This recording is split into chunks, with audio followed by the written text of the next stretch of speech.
umuvugabutumwa yagiye mu bukwe yinywera ubushera burimo warage. Abari bacyuje ubukwe babonye yatangiye kwandavura baramuherekeza bamugeza ku gishanga ngo yambuke ajye ku musozi wiwe. Yabaye agikandagiza ikirenge cya mbere mu gishanga rero aba yihonze hasi. Ntagize ngo arabyuka ayoberwa aho yerekezaga. Ntiyirirwa yivuna abitekerezaho, akomeza urugendo yerekeza aho abyutse areba mu cyerekezo yarebagamo.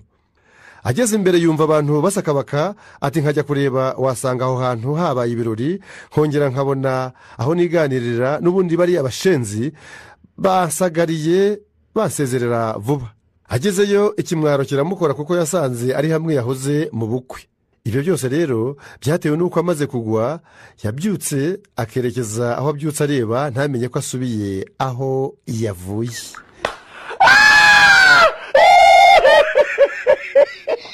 Umukecuru agiye kwa muganga, nuko dogiteri atese mukecuru witwa nde? Umukecuru ati nitwa Mukamana.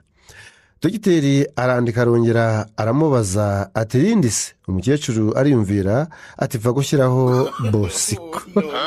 Umukecuru Mukamana Bosiko.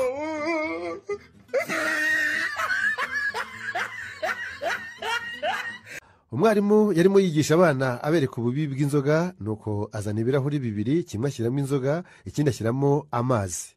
Hanyuma azana umunyorogoto awushyira mu kirahuri cy'amazi, ugezemo urinyorogotora bigaragara ko nta kibazo ufite. Hashize akanya afata wa munyorogoto awushyira mu cy'inzoga, wa munyorogoto uhita upfa utanasambye. Nuko ahita abaza abanyeshuri atese isomo mukuye mu byo mumaze kubona ni irihe? Umwe mu banyeshuri ahita amanika akaboko ati isomo dukuyemo ni uko umuntu unywa inzoga atagira inzoka mu nda.